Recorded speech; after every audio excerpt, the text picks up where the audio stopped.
kureba ngo habaho fund esente ezazaho ukureba cities okuzabasa kutandika na nokuzabasa gukora ukureba muzasi y'abantu Embarira y'ihanga ey'omwaka gw'2025 2026 neza kushomwa izoba rya nyenkyakare kandi abantu abatuhagambaho nabo bayiriko kuba rukwenda empinda hinduka mu budget. Kachebezi Robert Mugabe orimeya wa Mbarara City yashaba gavumenti ngo sente nyingi bazito mu cities arikugira ngo Mbarara City batwire nibakosa sente za municipality mweno bongera hambarira ya local government. Mu budget y'ihanga nyenkyakare itwe Mbarara City kabe ni expecting teka no kushaba government sente nyingi ezite kwigura imihanda okukora empindo nkakatete ka Rugangama hamwe na n'urutindo rwa Taso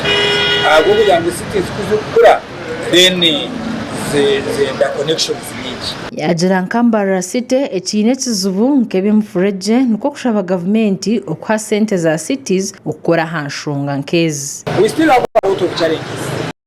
The drainage what we call actually anti-malaria channels and the drainage system, which is also a very big problem as a result of silt.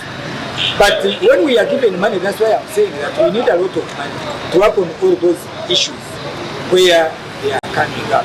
Amtire David omushubuzo muri Central Market na indang government echendeza hamhendo yobuhereza byamagara hamwe n'amajuta gemotoka ahabo kuba nibyentambara nibyamba hantunguka. Teganisi nange kiri kumpenda n'amajuta akwa ibintu byone bituri kuza gukora nk'abashubuzi bibane nibyenda transport aza transport akori kuzahiguru ibintu byone bitemba ati kwaza kukwatira twaza kureba ngo bikwatira n'ibyo kurya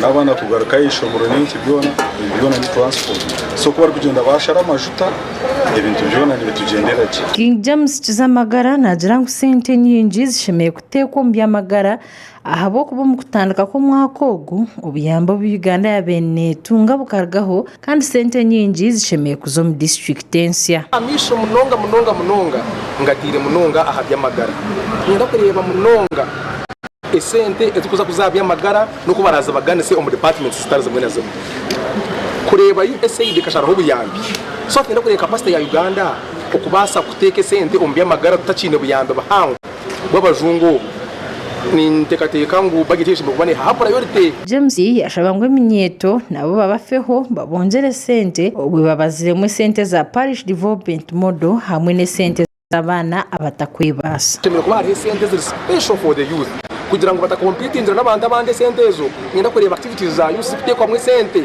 munno akore na eminyeto yabasa kurugayo kuzo activities is money generating konka eminyeto leta kwaterwaho munonga omu youth funds. Abaho Darius yagira ngo enshonga y'obuhinji n'oburisa ine kwatwaho kandi Uganda eshemerire kutunga omuringo gwo kwihamwe emishoro eragumize munesha Mbarira ya Uganda.